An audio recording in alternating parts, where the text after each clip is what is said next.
Well, this ain't good. Okay, so as you can tell, I just disconnected the whole housing. And last night we were looking at it and we noticed those cracks in the bottom of the case. And then I started noticing something weird too. So along with that, I was looking at the edge right here on the spool. And right where that lines down with the cast, almost looks like the cast was pushing up and getting ready to start to hit it. It hadn't hit it yet because there's no witness marks on it. But at this point, the only way to do it is just to do it and get it done right. So with that being said, I started dicking around this morning and I cut some AR plate and I started getting ready to make like the start of a patch or like a brace. So I got this, you can see it's all twisted, and then that way it you know, copies the shape, you know, of what's going on there. So what I'm going to do, I'm going to get this thing out of there, and I need to get the ring gear out of there, which not a big deal, but means I got to service everything. So I got to pull all that out, get the shafts out part way, carrier will come out, and then I can clean the housing a little bit more, and then actually flip this housing upside down, because in order to weld it the way I want to weld it, it really needs to be upside down. Because all last night I was contemplating you know, doing it in place and welding overhead, which I can, but I just know I'll do a better job if I flip it upside down. And then I can preheat this, and then if I have the ring gear out of there, I can, you know, wrap it in leather and let it cool slower after I'm done welding. And I already got the arc welder out, and I'm kind of thinking I'm going to weld it up with the arc welder on the cast anyways. Let's just start doing it. Like I say, the only way to do it is just to do it.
All right, ring gear's out, and let's see, right there, that's what we're looking at. And then right here, oh yeah, you can see it, there's another start. Don't look at this right now, but this right there, that's another crack. But this is right where that carrier was just starting to touch on there, that little line.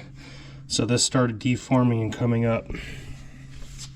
Oh, but let's look at this pinion while we're at it. Pinion looks perfect. Yeah, pinion looks fantastic. So now it's time to start doing a bunch of crazy stuff to repair this thing. All right, so I got the groove ground down, and then I smoothed this one out. So right now,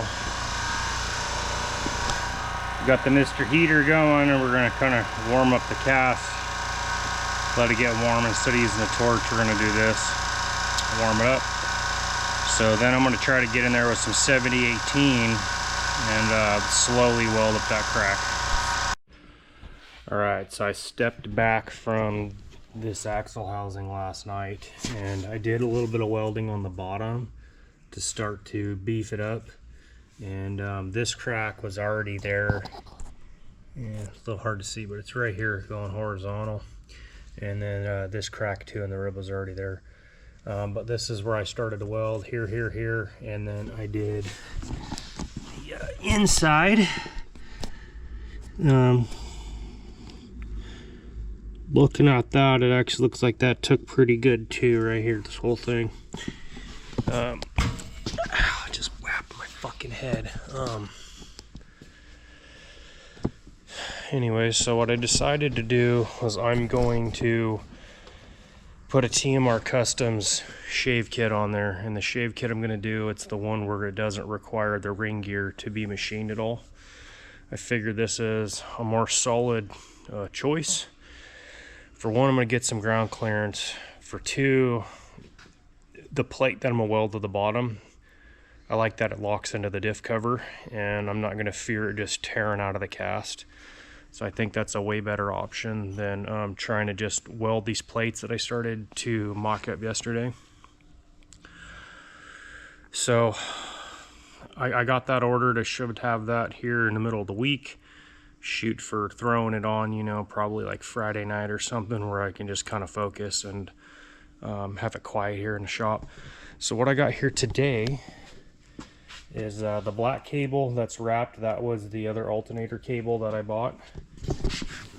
We matched these ends up, so I ordered it roughly a foot longer, and as you can see, this is what we ended up with. So I'm gonna go put that on.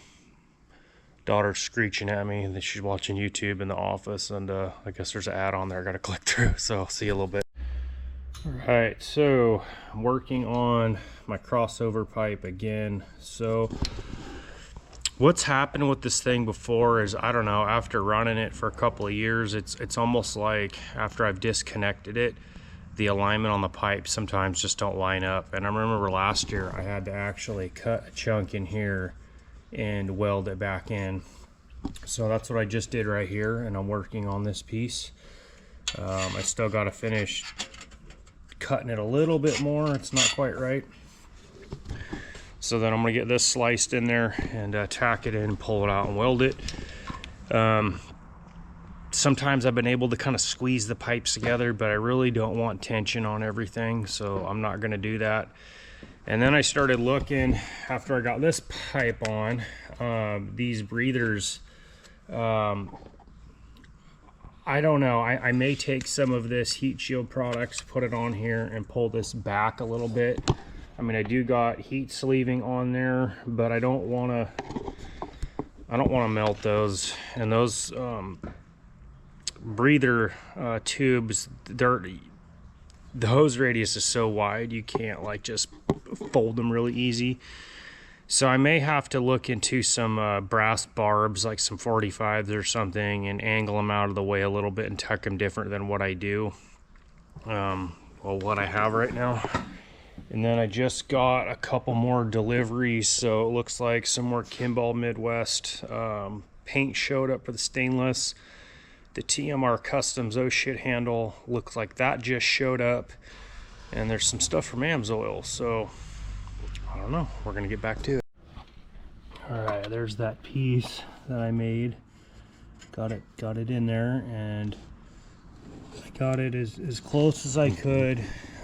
You can see that the tube transitions just a little, it's not exactly lined up as like it should, but it's pretty flat most of the way around. That's what I'm trying to go for.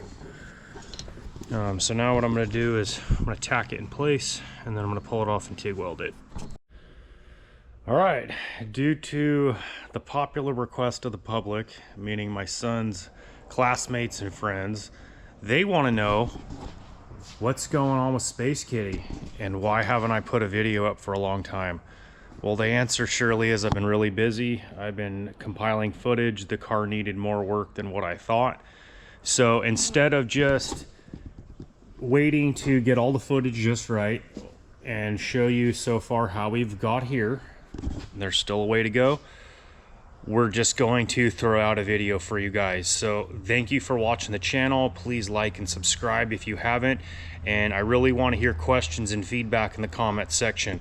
So I hope you enjoy this. There's a lot more videos to come.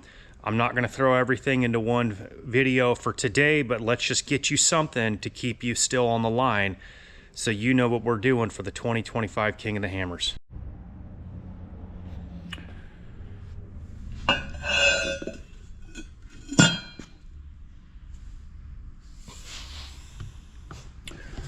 All right, so what we have here is the TMR Customs 15 bolt shave conversion kit. And I have the kit here that doesn't require any ring gear machining on the ring gear for the 14 bolts. So this is the new back cover. You can see how the bottom's been modified to make it 15 bolts, and then it's going to accept this chunk right here. So this is what we got. And then I also got the AR 400 skid plate kit. Let's show you. It's gonna sit in there like so, and then this bottom plate will go onto the bottom of this. And then we got some brand new bolts. Let's get into seeing how to do this, because I've never done one of these. I watched a couple videos. We're just gonna figure this out together. All right, so I started out bolting this on, and then I took a scribed a line right in the middle right there. And then what that's gonna do is I'm gonna take the diff cover off next, and then we're gonna measure the thickness of the new plate that we're gonna stick on here. This guy. I think this is 5/8 of an inch, but I'm gonna measure that, and then we're gonna go right below that scribe mark and then cut into the cast, and then remove that chunk off the bottom, and then we'll come back to it. All right, so I went from our first scribe mark, which is right here. You can see that line going across. And then I just kind of set the plate on there, and then I traced underneath the plate. And then I took a straight edge and then made sure those scribe marks lined up, and then I paint marked it. So this is where we got to make our cut, right on these two black lines.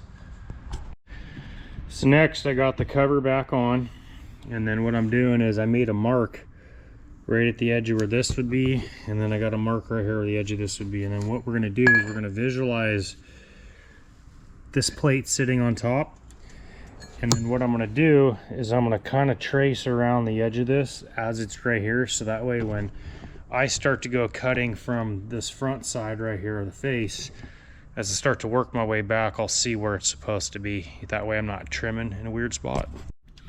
So there's our little area traced. You can kind of, let's look from this way. You can see that's about what we're gonna trim out right there. So all right, so I'm gonna try to get in here with this porta-band, see if I can make this cut. So it's pretty nerve-wracking knowing that I can potentially really mess up this axle housing. This thing's very expensive. I got a lot of time more into making the truss and just doing things with it. So one shot, one kill. And I just let Trey know that in 45 minutes the latest YouTube video is dropping. He requested it. His friends and his classmates requested it. So I'm just letting you know I got you guys something.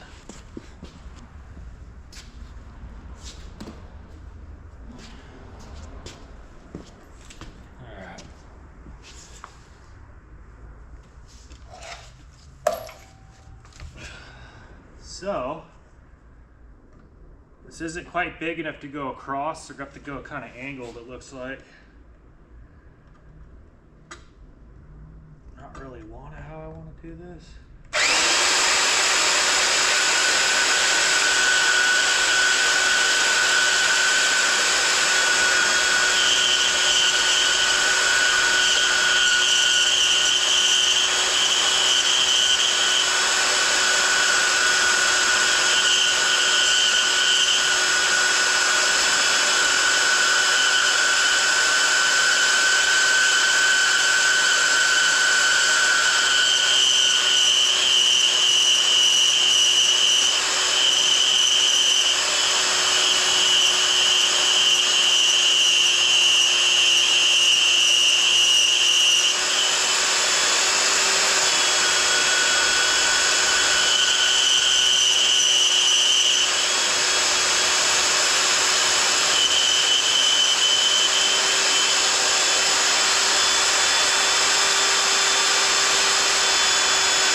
here and just kind of check and see what I'm doing here. So I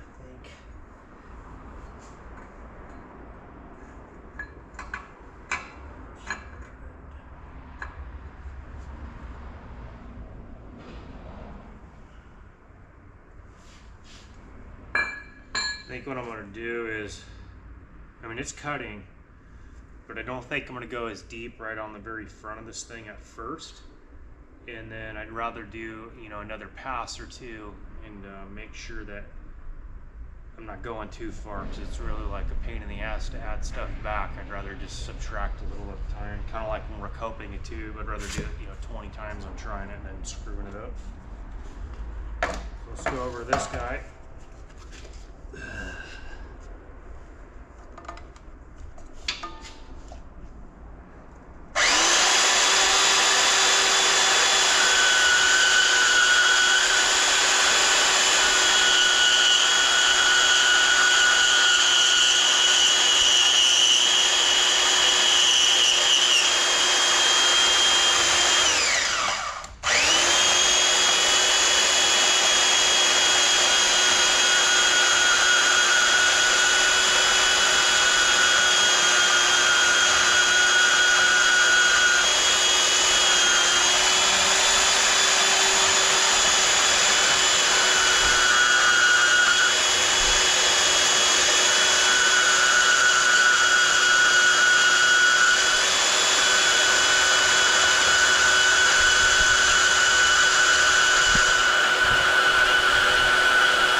Give this a little pause, Jeff. Hey, buddy.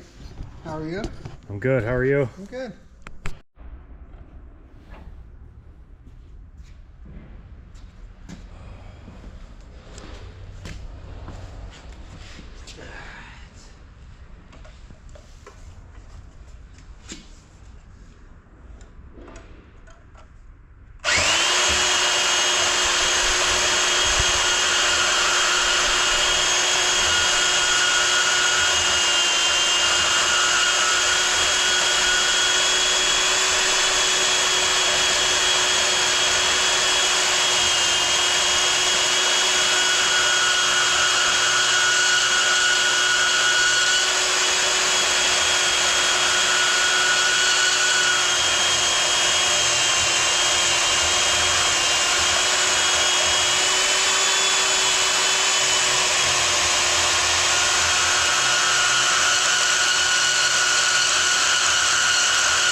that was going to happen eventually. So it's running out. Oh, I'm running out of runway, so I'm going to pull this back off. At least the blade ain't broke. Put it back on, and then I'm going to make a cut from the front end right here.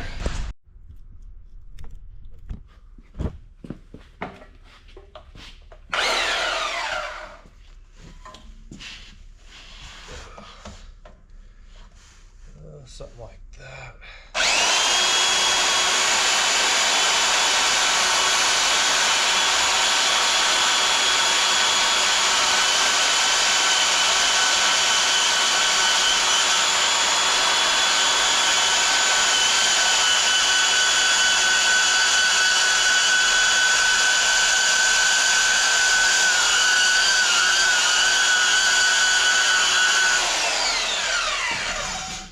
I think that's gonna reach.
I think the blades are just too dull at this point.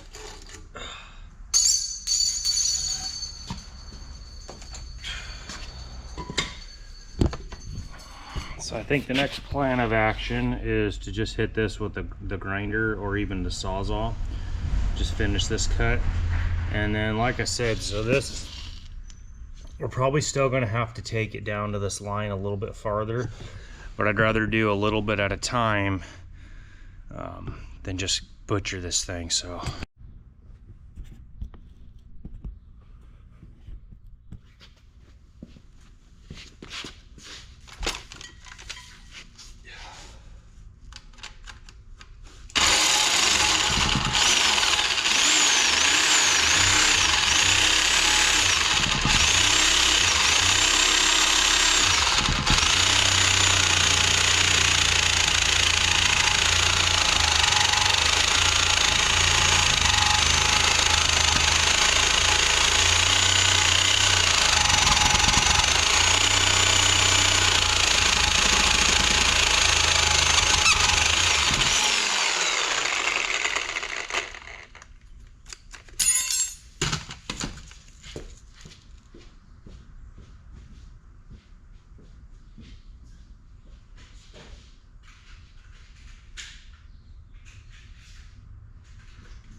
go with the run new blade.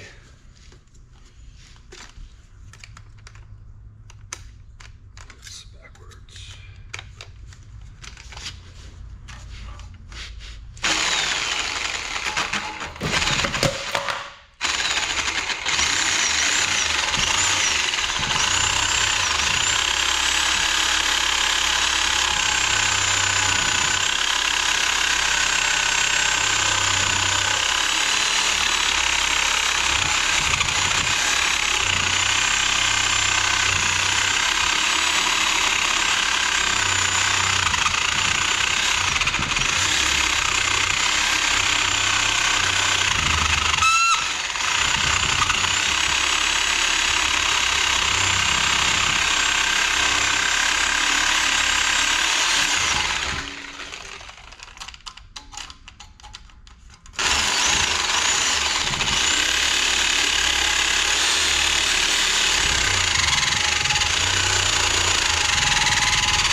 So part of the problem I'm running into right now is this is some of that area where I've already got in with the arc welder and fixed some of this crack. So right here, this is super hard to cut through.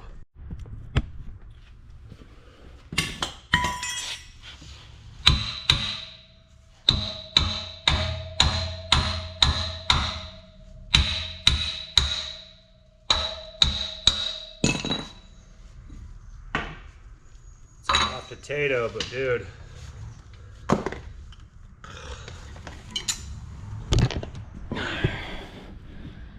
There's the chunk right there. I mean, there's some thickness to that thing. There's my really fine precision work right there. But you could see I got to flatten this out and clean this up. So that's what we're gonna do now.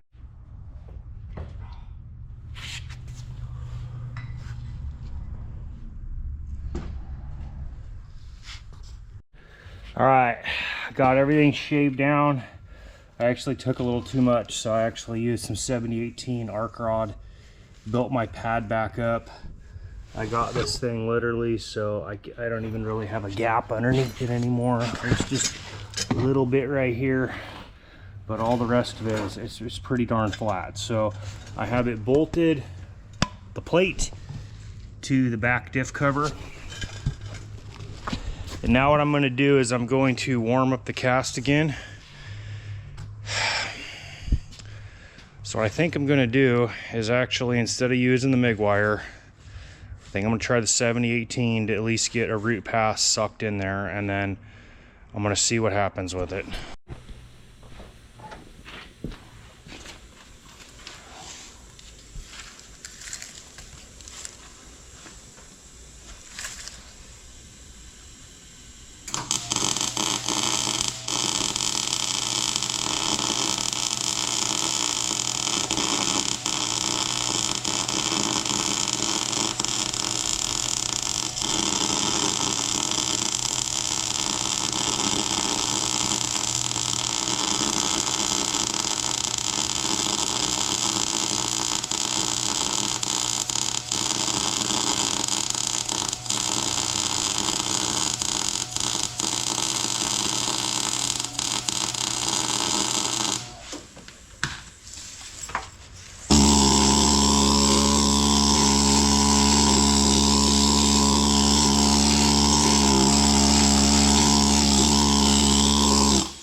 Alright, there we go.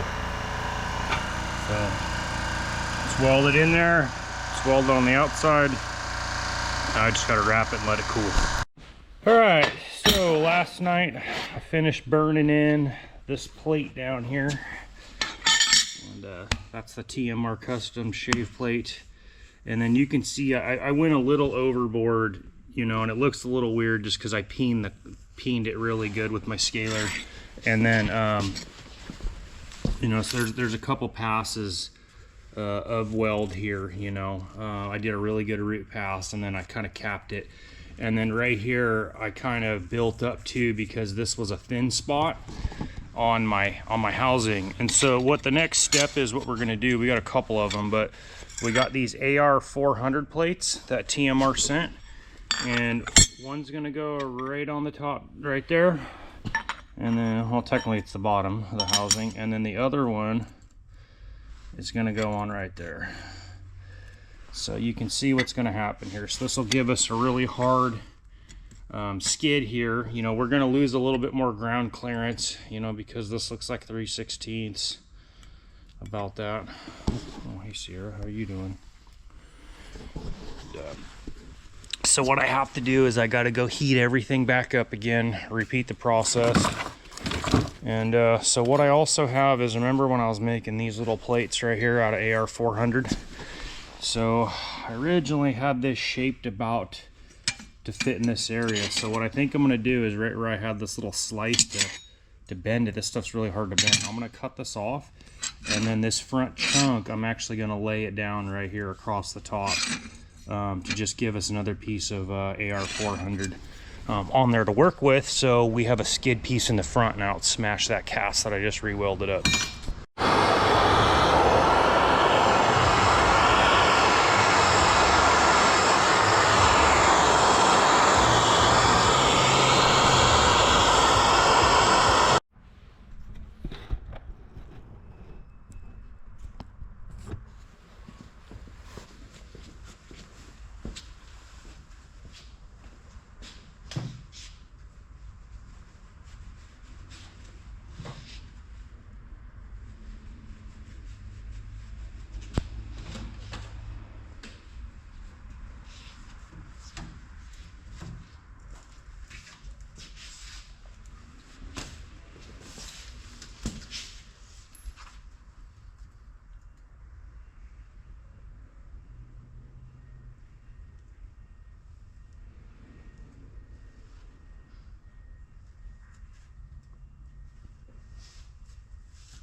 Yeah.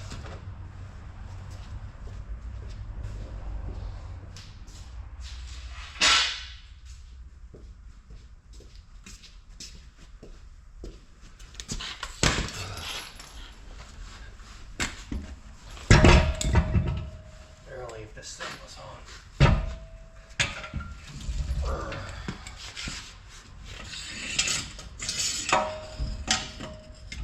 There we go.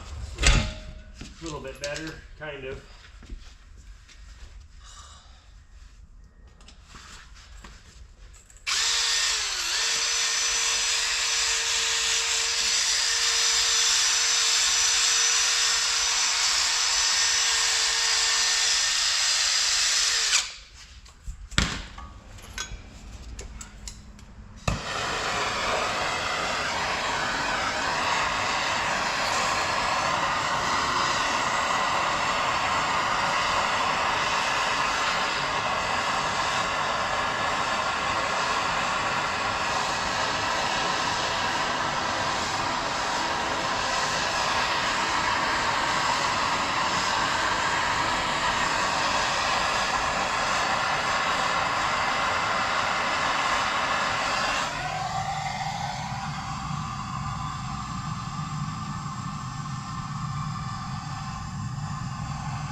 be better just to kind of TIG this portion now.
So I want to show you guys. This is what I got.